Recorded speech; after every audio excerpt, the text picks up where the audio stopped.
नमस्कार, आपलीच बातमी या बातमीपत्रात आपण सर्वांचं स्वागत करतोय। बातमी चांदूर बाजार येथून।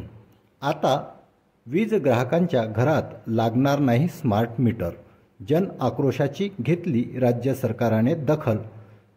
लहान व्यावसायिकांनाही स्मार्ट प्रीपेड मीटरतून वगळले।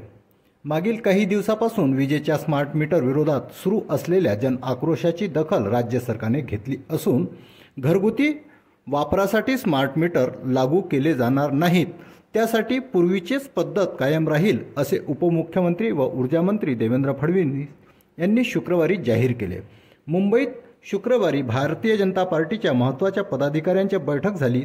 त्यात फडणवीस यांनी सामान्य वीज ग्राहकांसाठी स्मार्ट मीटर लावण्यात येणार नाही असे स्पष्ट केल्याची माहिती प्रदेशाध्यक्ष चंद्रशेखर बावनकुळे यांनी बैठकीनंतर पत्रकारांना दिली।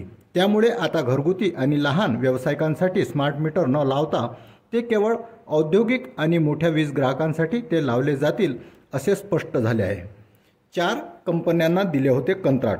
स्मार्ट मीटरचे कंत्राट अदानी पॉवर, जिन्स कंपनी, एनसीसी कंपनी, मोंटोकाला या कंपन्यांना या स्मार्ट मीटर लावण्याचे कंत्राट दिले होते।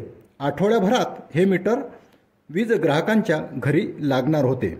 आता मात्र फडणवीस यांच्या घोषणेमुळे सामान्य वीज ग्राहकांकरिता स्मार्ट मीटर आणली जाणार नाहीत हे मात्र स्पष्ट झाले असून आता फक्त 25.6 लक्ष औद्योगिक व मोठ्या ग्राहकांकडे स्मार्ट मीटर लागले जाणार असून यातून राज्यातील 2.16 कोटी सर्वसामान्य ग्राहकांकडे स्मार्ट मीटर मात्र बसविले जाणार नाही, याची माहिती राज्याचे उपमुख्यमंत्री देवेंद्र फडणवीस यांच्या माध्यमातून पत्रकारांना चंद्रशेखर बावनकुळे यांनी दिली।